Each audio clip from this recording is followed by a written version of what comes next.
Graça e paz da parte de Deus, o Senhor da vida. Nós louvamos ao Senhor pela sua bondade e amor e por todas as coisas que Ele tem feito em nossas vidas, e nós agradecemos a Deus porque Ele tem cuidado de nós. Assim a palavra de Deus nos ensina, lançando sobre Deus as nossas ansiedades, porque Ele tem cuidado de nós. Nós vamos ficar de pé nesse momento, orar ao Senhor, e desde já nós agradecemos a você que nos está acompanhando pelos nossos canais, aos nossos amados irmãos que estão devidamente em seus lugares nesta noite. Agradecemos também a Deus pela bondade de Deus em alcançar pessoas que a gente tem orado e tem, graças a Deus, para a honra e glória do nome do Senhor, tem sido visitadas nos seus estados de saúde, e o Senhor tem abençoado e guardado a vida dessas pessoas. Que socorra sobre a sua vida também, para a glória do nome do Senhor. Vamos orar nesse momento ao Deus da glória. Santo Deus, nós te louvamos e te bendizemos, porque o Senhor é bom e a sua misericórdia ela dura para sempre. Nós queremos te agradecer, Deus, porque o Senhor está neste lugar. O Senhor está, quando eu digo que o Senhor está nesse lugar, é que o Senhor está em nosso coração, pois tu não habitas em templos feitos por mão de homens, mas o Senhor está presente na vida das pessoas que utilizam esse lugar como lugar de comunhão. E nós nos sentimos muito gratos, Deus, porque sabemos que o Senhor está presente e a sua relação não é com um ser inanimado, mas com as nossas vidas, Deus. Nós te louvamos por isso. Te agradecemos também por cada pessoa que acessa os canais, que tem tido a oportunidade, ó Deus, de ouvir a sua palavra, que tem tido a oportunidade de também compartilhar das suas dificuldades, mas acima de tudo, tem recebido da parte de Deus a alegria de poder ser tocado pelo Senhor através da sua palavra santa. Te adoramos, te bendizemos e te louvamos em nome de Jesus. Amém. Podeis sentar. Nós gostaríamos que os irmãos abrissem a palavra do Senhor e nós vamos fazer a leitura do Salmo de número 15.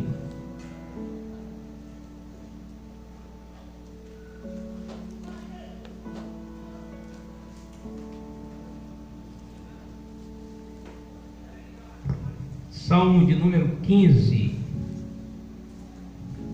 Vamos lá.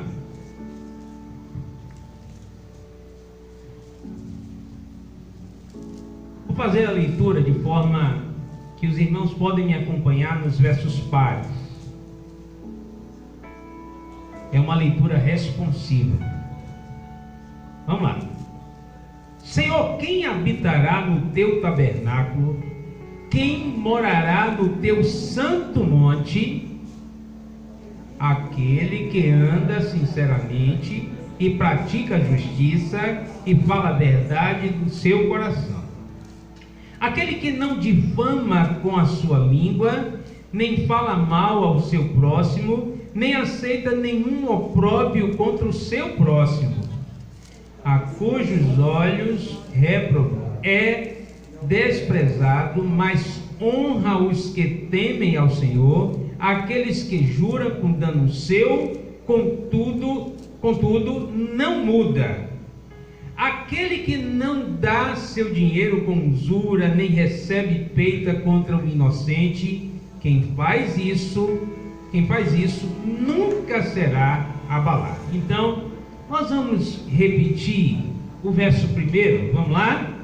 Senhor, quem habitará no teu tabernáculo? Quem morará no teu santo monte? Amém. Vamos adorar a Deus, Ele é digno de receber toda a glória, honra, poder e majestade.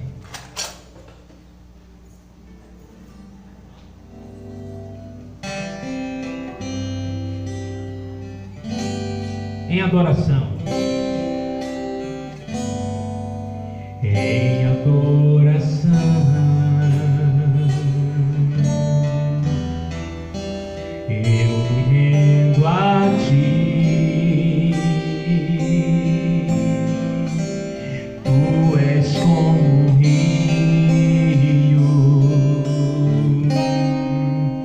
Rios de águas vivas.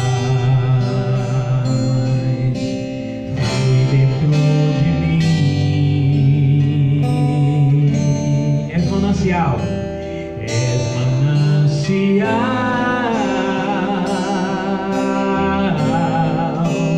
fonte inesgotável,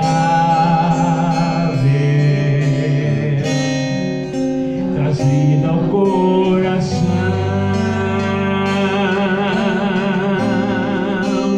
como o rei Davi.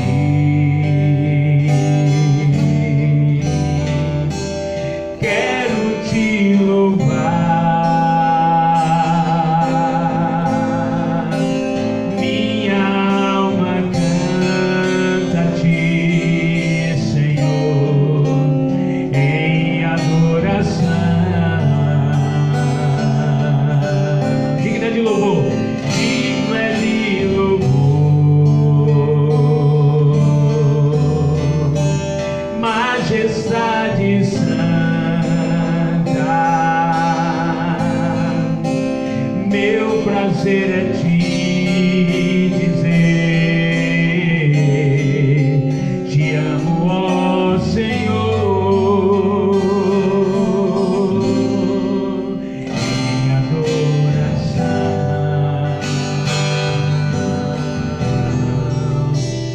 Eu me rendo a ti,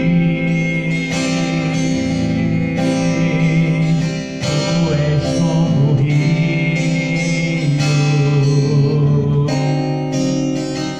rio de águas vivas, flui dentro de mim. És manancial,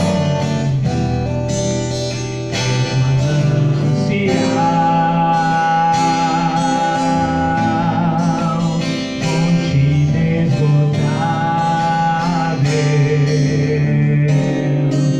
trazendo no coração,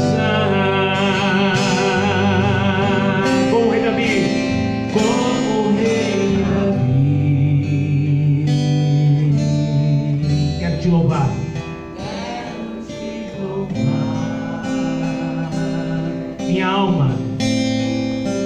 Minha alma canta-te, Senhor, em adoração, em adoração. Digno é de louvor, digno é de louvor, majestade santa, majestade santa. Meu prazer é te dizer, te amo, ó Senhor.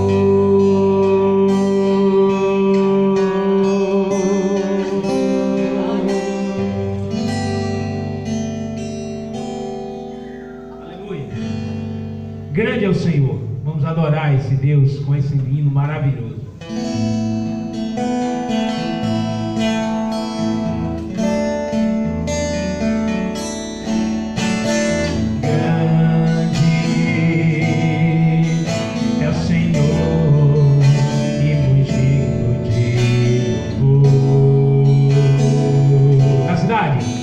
Na cidade do nosso Deus, seu santo monte, alegria em toda a terra, alegria.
naquele grande dia em que toda a igreja estará adorando ao Deus na nossa vida, dedicando de todo o nosso coração, agora sim, diante desse Deus maravilhoso, a quem nós, por fé, cremos e sabemos que está presente na nossa vida, mas naquele dia, face a face. Amém. Assim nós o veremos, a palavra de Deus nos ensina isso, nós cremos nisso. E é por isso que nós vamos mais uma vez adorar a Deus. Adorador é tudo que eu sou. Amém?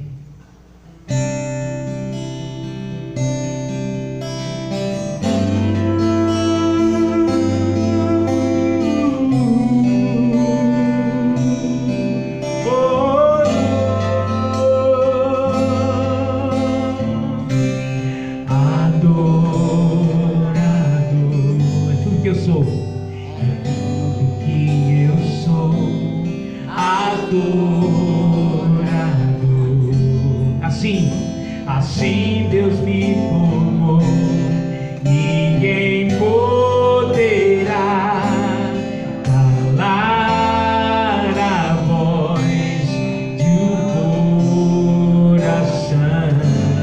Se eu subir ao céu, se eu subir ao céu, eu sei que tu sabe, sei que lá está seu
que é um salmo do verdadeiro cidadão dos céus.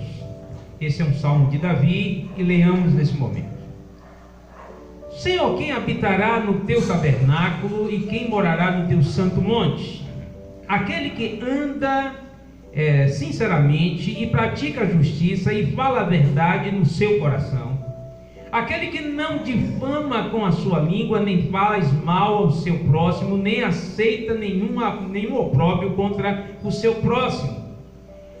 A cujos olhos o réprobo é desprezado, mas honra os que temem ao Senhor. Aquele que jura com dano seu, contudo, não muda. Aquele que não dá o seu dinheiro com usura, nem recebe peita contra o inocente, e quem faz isso nunca será abalado. Santo Deus, eu quero mais uma vez te agradecer e te louvar pelo seu Santo Espírito.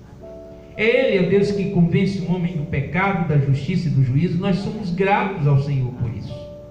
Nós te louvamos, Deus, porque cremos, ó Deus, que o seu Santo Espírito falará profundamente ao meu coração, porque é o primeiro coração que Ele, ó Deus, deseja falar, é o meu. E por consequência disso, que os teus servos, ó Deus, também recebam desse mesmo Espírito, essa porção que é para cada um de maneira especial. Quero te agradecer por este momento, que o Senhor tome, ó Deus, os meus lábios e fale profundamente aos nossos corações, em nome de Jesus. Amém. Muito bem. Este salmo, a priori, né? A proposta do salmista é que a vida de santidade seja uma relação eterna com o Senhor. Por quê? Porque se esta vida de santidade é a proposta, o interesse de Deus, né, quando Ele faz a pergunta, quem habitará em seu lugar santo, quem estará, né, no seu santo monte, ou seja, o lugar de Deus, né, o lugar de Deus, que é o lugar santo, né? Onde está? É uma pergunta interessante, né? Porque se a compreensão no primeiro momento era de que nós pudéssemos compreender que Deus está em algum lugar, certamente depois a gente percebeu que Ele não habitaria em casas feitas por mãos humanas, em quatro paredes. Assim sendo, quem poderá morar nesse lugar santo? Essa é uma pergunta importante pela qual todos nós precisamos fazer a cada momento da nossa vida. Agora, a relação do povo de Deus no passado requeria, de alguma forma, um lugar. Isso me faz lembrar quantas foram as vezes que Moisés subiu no monte, né? No Monte Santo de Deus, né?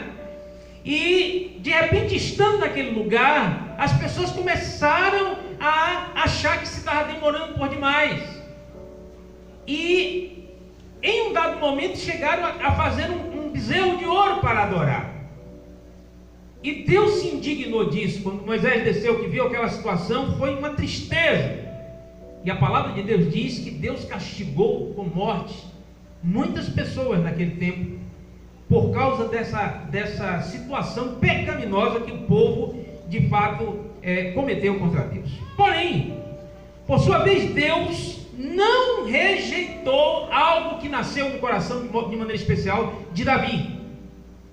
Porque se de alguma forma, desde o passado, o tabernáculo era o lugar, né? Os levitas iam, montavam aquela tenda, né? E naquela tenda era feita essa relação, e o tabernáculo é nada mais nada menos do que também uma maneira de Deus demonstrar que Ele estava naquele lugar. Até porque quando ele estava montado, que o incenso saía por cima, né, daquele pequeno buraco e orifício que tem na parte de cima da tenda, que as pessoas notavam isso, elas percebiam, olha, o Espírito de Deus está presente. Por isso, do contrário àquilo que Davi de alguma forma esperava, porque ele fez a casa para Deus morar, embora essa concepção a respeito da morada de Deus foi muito bem claro colocado no coração de seu filho, porque ele não foi o construtor dessa casa, né? Ele disse, em resposta a Salomão, depois do tempo de construção da casa do Senhor, ele disse, eu escolhi esse lugar como casa de sacrifício para todas as pessoas, né? Esse lugar aqui era uma casa de sacrifício. E o que isso deixa claro diante, né, de Deus? Na verdade, nós percebemos de alguma forma de que é como se Deus quisesse dizer para o seu povo: olha, aqui tudo começará, tudo se iniciará a partir da ação da minha presença sobre um lugar em que eu escolhi para a comunhão. Porque a casa do Senhor é nada mais nada menos do que o lugar onde as casas de Deus, que somos nós, nos reunimos para adorar, para poder prestar-lhe essa adoração, para prestar culto ao Senhor, para poder fazer menção das leituras constantes da palavra. O que no passado o culto era um culto diferente, era um culto regado de sacrifícios, né? Havia muito sangue no lugar. A gente não pode de forma nenhuma esquecer de que isso tinha uma maneira de compreensão no passado, que na verdade remete para o grande sacrifício que seria feito lá na frente.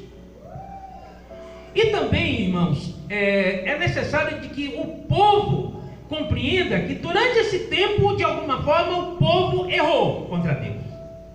Aliás, de quando começou o primeiro erro no Éden, uma sucessão de erros ocorreram durante um tempo, né? E a gente precisa entender que, infelizmente, por conta disso, o homem se afasta de Deus, porque Isaías vai dizer claramente que os vossos pecados fazem separação entre mim e vós, assim diz o Senhor.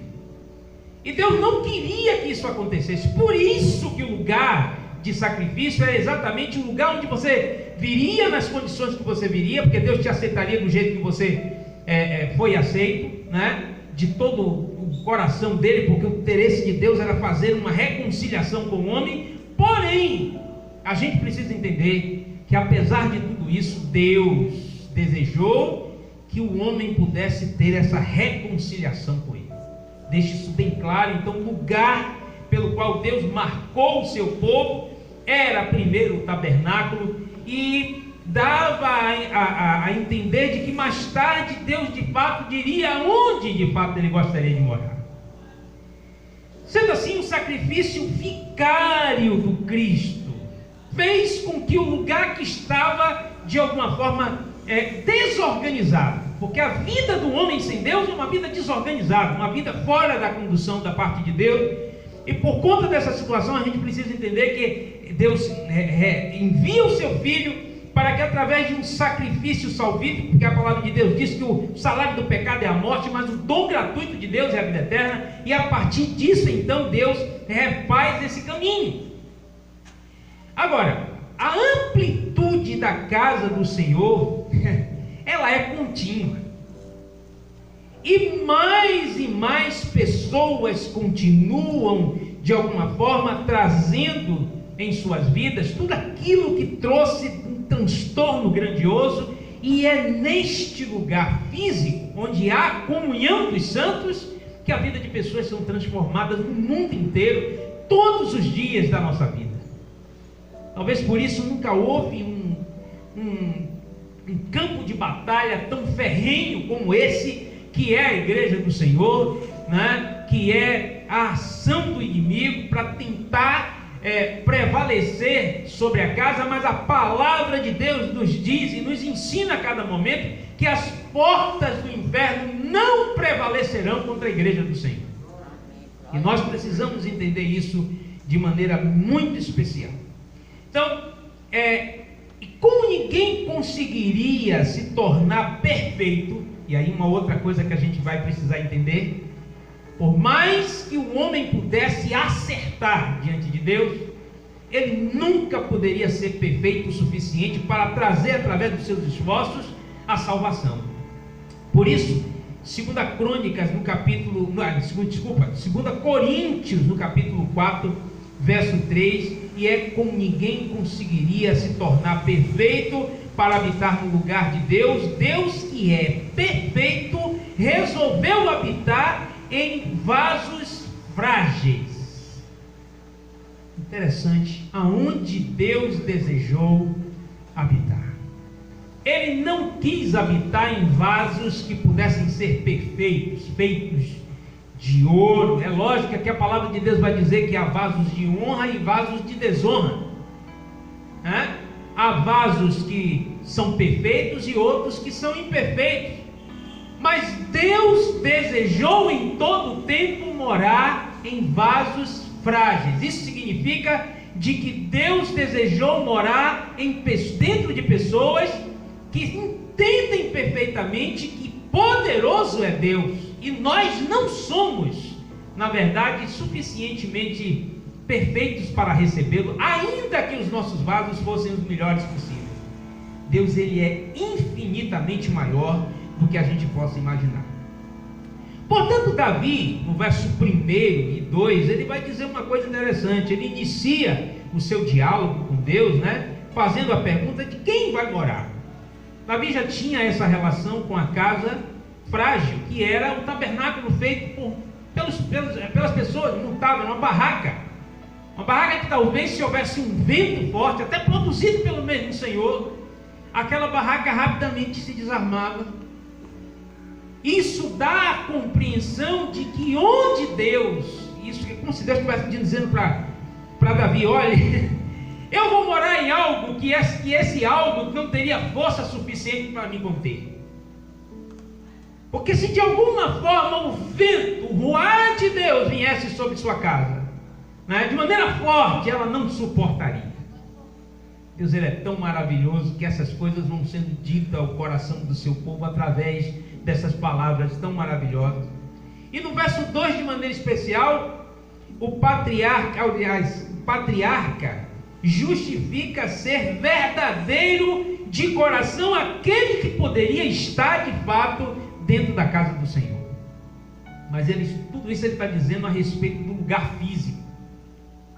Davi, ele não poderia, logicamente, ele não tinha experimentado a nova aliança, ele não sabia o que aconteceria, não conhecia a graça por alguns aspectos, né? Talvez não chamasse exatamente dessa forma, né? Ele não conheceu a graça salvífica de Deus lá na frente, também não conheceu a casa que ele imaginou fazer. Mas interessante que Paulo vai nos ensinar que o homem não poderia, por esforço próprio, conduzir-se a Deus. A sua salvação não é uma meritocracia humana. A salvação do homem não é mérito do próprio homem. E isso vai ser dito lá perfeitamente em Efésios capítulo 2, verso 8 e 9. Anotem isso aí, isso é importante. Ele diz: pela graça sois salvos, isso não vem de vós, é dom de Deus, não vem das vossas forças, para que ninguém se glorie batendo no pé, até eu conseguir chegar lá com minhas forças. Não é possível, né? Assim como no passado jamais poderia, e a palavra de Deus vai dizer isso lá em Romanos. Os requisitos focados por Davi realmente eram importantes para aquela conduta. Aliás, Davi sabia perfeitamente que um sacerdote não poderia entrar no local santo, no Santo dos Santos, sem primeiro fazer um sacrifício pessoal, sem primeiro ele cuidar da sua vida, ele acertar aquilo que ele precisava acertar com Deus com um sacrifício próprio. Mas ele também não poderia levar a Deus, entrando naquele lugar, o sacrifício das pessoas frágeis também. Porque apesar dele focar, né, realmente essa importância de poder cuidar de si e cuidar do outro, Davi quis dizer que o lugar é um local de respeito. Eu já disse isso em alguns momentos nas últimas vezes que a gente pregou, falando de Moisés, quando ele chega próximo àquela sarça ardente, né? Aquele fogo que não consumia a sarça, e Deus chega para ele e diz: olha, tira as suas alparcas, os seus chinelos, porque o lugar onde você está pisando foi santificado por mim. Que é, de alguma forma, algo que foi muito parecido com aquilo que disse Deus a Pedro quando ele queria ir na casa de Cornélio, né? E ao chegar ali, ele antes teve um sonho e viu um lençol, com uma espécie de vasilha feita com aquele lençol, com animais que não se poderia comer, porque era uma cultura e era uma ordem da parte de Deus ao seu povo, era de alguma forma uso e costume do povo judeu, e infelizmente ele não podia se alimentar, e quando Deus disse mata e come, ele disse não posso comer tanta imundície. E Deus chegou para ele e disse: você não pode tornar imundo aquilo que eu santifiquei. E é exatamente isso que Deus queria fazer para o lugar da sua habitação, tornar santo, tornar um lugar que para Deus jamais poderia ser habitável, porque é um lugar onde as pessoas costumam errar contra Deus. As nossas vidas é uma fonte muito mais propícia aos erros do que aos acertos, mas é neste lugar que é imperfeito, frágil humanamente, que é o lugar onde Deus quer morar. E o mais interessante, daí a importância do sacrifício sacerdotal, também colocado muito bem pelo autor de Hebreus no capítulo 5, verso 3. E também a resposta de Davi, que existe semelhança nos Salmos, no Salmo 24, verso 3 e 6, no Salmo 33, verso 14 e verso 16. Assim começa uma série, aí ele vai colocar uma série de requisitos éticos que faz com que o homem possa, de fato, Davi traduz isso, né, como um decálogo de comportamentos éticos que as pessoas deveriam ter, éticos e morais, para que pudesse chegar até Deus, porque de acordo com aquilo que Isaías diz em Isaías 59, verso 2, né, o pecado, a minha condição, me travava diante de Deus. Davi sabia disso. Davi teve a sua experiência pessoal em relação a essa situação. Então, o homem não teria humanamente condições alguma de poder fazer isso. O próprio Isaías escreve, Isaías 55, verso 7 ao verso 9, também a respeito desse assunto. Então, o homem não teria humanamente condições alguma de chegar-se a Deus. E aí Davi começa a listar sinceridade, prática de justiça, verdade, verdadeiro coração, aliás, um verdadeiro coração sem mentira, que não difama, que não faz mal ao próximo, que não faz ou aceita, né, provocações contra uma pessoa de maneira pública, que despreza o olhar reprovável ao invés de honrar a Deus, que jura por sua própria conta e é imutável na sua maneira de ser. Não compete a essa pessoa também usurpar no seu empréstimo e não aceitar jamais propina contra a vida do outro que é inocente. A gente vê tanto falar sobre essas coisas, e aí está Davi colocando algumas coisas que poderiam separar essa relação dentro do lugar da adoração, porque na cabeça de Davi o lugar da adoração não tem a ver com as questões físicas. Claro, ele só podia pensar dessa forma, porque era desse jeito que as pessoas compreendiam essa relação. Na verdade, o tabernáculo era nada mais, nada menos do que algo que Deus estava querendo apontar lá para frente. A relação direta com Deus não é com o ambiente, sim com a pessoa. E a gente precisa entender isso. Agora, interessante é que quando o homem, aliás, é uma pergunta, né? Quando é que um homem conseguiria agir de maneira tal que pudesse chegar a Deus? Por isso essa profecia da parte de Davi. Por isso essa maneira de Davi compreender isso. Quem habitará? Quem morará no seu lugar santo? E a gente passa a compreender que parece que as coisas aí são o inverso. E Davi não percebeu, mas de alguma forma ele estava dando a Deus o lugar que Deus sempre gostaria de poder estar. Vocês não podem chegar a mim, mas eu, o Senhor, posso ir até vocês. Porque eu posso pegar o lugar que não está apropriado para mim e transformar em lugar santo. Lembra o que foi que Deus disse a Pedro? Você não pode chamar de imundo aquilo que eu purifiquei. Você não pode transformar em imundo aquilo que eu transformei em santo para a minha morada. Que maravilha, irmãos. Que maravilha. Deus seja louvado. Humanamente nunca nós poderíamos fazer isso. Porém, olha só o que está lá escrito em Romanos capítulo 3. Abra. Romanos capítulo 3, a partir do verso 10. Preste atenção. Ele vai dizer: como está escrito, não há um justo, nenhum sequer. Não há ninguém que entenda, não há ninguém que busque a Deus. Todos se extraviaram juntamente e se fizeram inúteis. Não há quem faça o bem, não há nenhum sequer.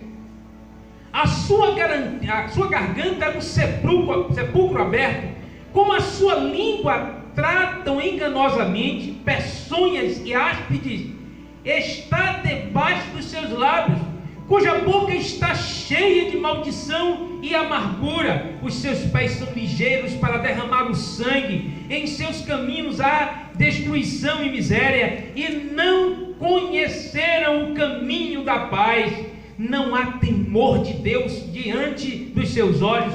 Ora, nós sabemos que tudo que a lei diz aos que estão debaixo da lei, diz para que toda a boca esteja fechada e todo mundo seja condenável diante de Deus. Por isso, nenhuma carne será justificada diante dele pelas obras da lei, porque pela lei vem o conhecimento do pecado. Aonde não há lei, não há pecado. Mas a partir do momento em que nós conhecemos a vontade de Deus, automaticamente nós descobrimos: tem alguma coisa que eu estou fazendo de errado. E o que é que eu faço para mudar isso? Você não precisa fazer nada. Porque todo um sacrifício foi feito. Se naquele passado Deus abre a boca para dizer: eu escolhi esse lugar como casa de sacrifício, é porque Deus queria apontar o verdadeiro sacrifício e o único sacrifício pelo qual o homem pode se chegar a Deus. E de que forma, pastor, isso vai fazer com que nós possamos ser suficientemente poderosos para isso? Não! O poder está nas mãos do Senhor, porque é Ele que nos conduz de forma gratuita a essa relação, sem termos condição, como seres humanos, a fazerem isso. Por isso, também em João 3, verso 17, a gente costuma sempre falar de 3,16, porque Deus amou o mundo de tal maneira que deu o seu Filho unigênito para que todo aquele que nele crê não pereça, mas tenha vida eterna.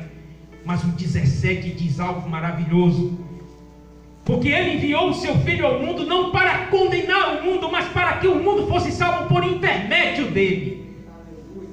Porque não há outra forma pela qual nós possamos ser salvos senão pelo Filho.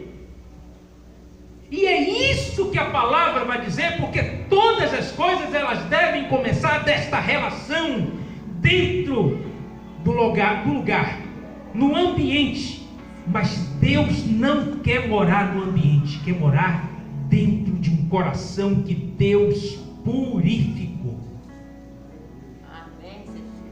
Por isso Davi, como Abraão, como Moisés, como os patriarcas, como todos aqueles que conheceram Deus no passado, eles não foram justificados por aquilo que eles tinham capacidade de fazer, mas a sua relação de fé trouxe para ele uma justificativa pela qual Deus esperava e espera até hoje na vida do homem. Se Jesus é suficiente para a nossa salvação, por outro lado, nós precisamos entender que Deus espera um comportamento que seja igual àquilo que nós cremos. Por isso Deus não esperou a imutabilidade do homem, porque era impossível. Era impossível se aproximar, mas escolheu por sua graça se aproximar, e a passos maiores possíveis que ele pôde dar para chegar até o homem, um vaso frágil, sua tenda frágil, por meio de um justo, único justo, que nunca pecou, mas que recebeu os meus pecados, os pecados que me condenariam à morte, porque eu era como um zumbi.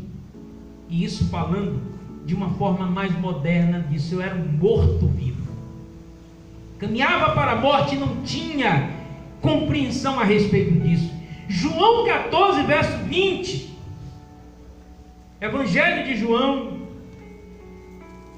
no capítulo 14, no verso 20, depois dele ter dito: olha, eu rogarei lá ao Pai, para que Ele vos envie um outro Consolador, para que estejam convosco, porque eu não deixarei vocês órfãos. Ele diz naquele dia também, depois desta caminhada, com esse Deus que está presente dentro da vida de cada um de nós: conhecereis que eu estou em meu Pai, e vocês em mim, e eu em vocês.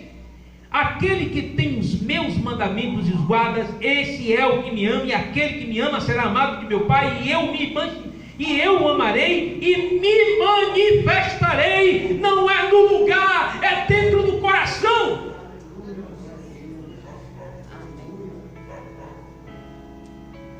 É dentro do coração, não é no ambiente. João 15, verso 15 e 16, ele vai nos dizer: e já vos não chamei de servos, porque o servo não sabe o que faz o seu senhor, mas eu tenho-vos chamado de amigos, porque tudo quanto eu ouvi de meu Pai vos tenho feito conhecer. Não me escolhestes vós a mim, mas eu vos escolhi a vós e vos nomeei, para que vades e deis frutos, e o vosso fruto permaneça, a fim de que tudo quanto em meu nome pedirdes ao Pai, Ele vos conceda.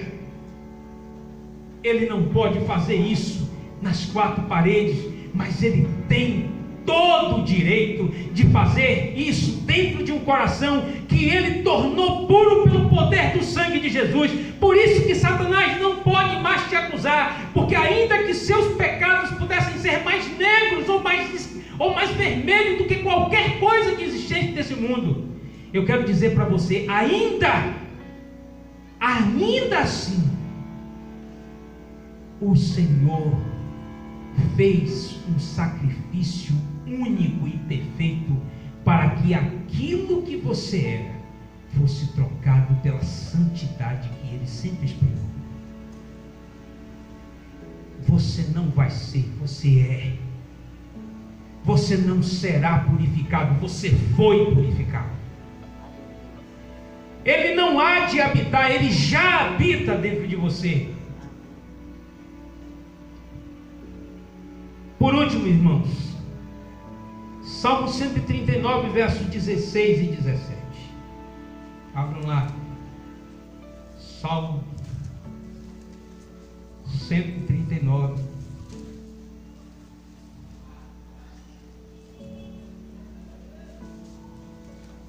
Verso 16. Os teus olhos viram o meu corpo ainda informe. Você me conheceu antes de eu ter alguma forma, e no teu livro todas essas coisas foram escritas, as quais em continuação foram formadas, quando que nem ainda uma delas pudesse haver. E quão precioso me são, ó Deus, os teus pensamentos, quão grandes são a soma de todos esses pensamentos. Deus pensava em você antes mesmo de você existir. Por isso Deus nunca quis morar em quatro paredes. E se você pensa que você não tem condição de ter Deus em seu coração, eu quero lhe dizer, o sacrifício de Jesus foi suficiente.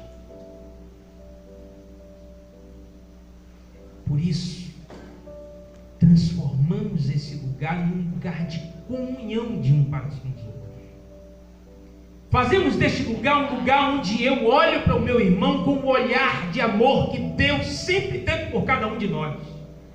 Porque não fui eu que o escolhi, Ele me escolheu. Não fui Ele, aliás, não foi você que me escolheu, Ele te escolheu. E se Ele te escolheu, Ele te santificou. E se Ele te santificou, é porque Ele está dentro de você e não no lugar onde você está. Por isso, amados irmãos, lembrem-se e deixe isso bem claro no coração de vocês. É de que o lugar que Deus escolheu é você. Que Deus aplique a sua palavra em seu coração. Que a bênção do Senhor seja com o seu povo. Oremos ao Senhor. Santo Deus, eu quero te agradecer. Quero te louvar por esta maravilhosa palavra. Obrigado, Espírito Santo, por falar tão profundamente ao meu coração. E por falar profundamente ao coração de todas as pessoas que nos assistem, por todas as pessoas que estão ouvindo essa palavra em todos os lugares. Que a bênção do Senhor. E se há alguém entre eles que deseja aceitar a Jesus como Salvador, que eles fechem os olhos, confessem os seus pecados e diga obrigado, Senhor, porque o Senhor, através de Jesus, salvou a minha vida, perdoou os meus pecados. Obrigado por esta palavra. Te adoramos em nome de Jesus. Recebam todos a bênção apostólica. Que o amor de Deus Pai, que as consolações do seu Santo Espírito, que a sua graça maravilhosa seja uma realidade na vida de todos e para a sua glória em nome de Jesus. Amém. Deus abençoe a sua igreja.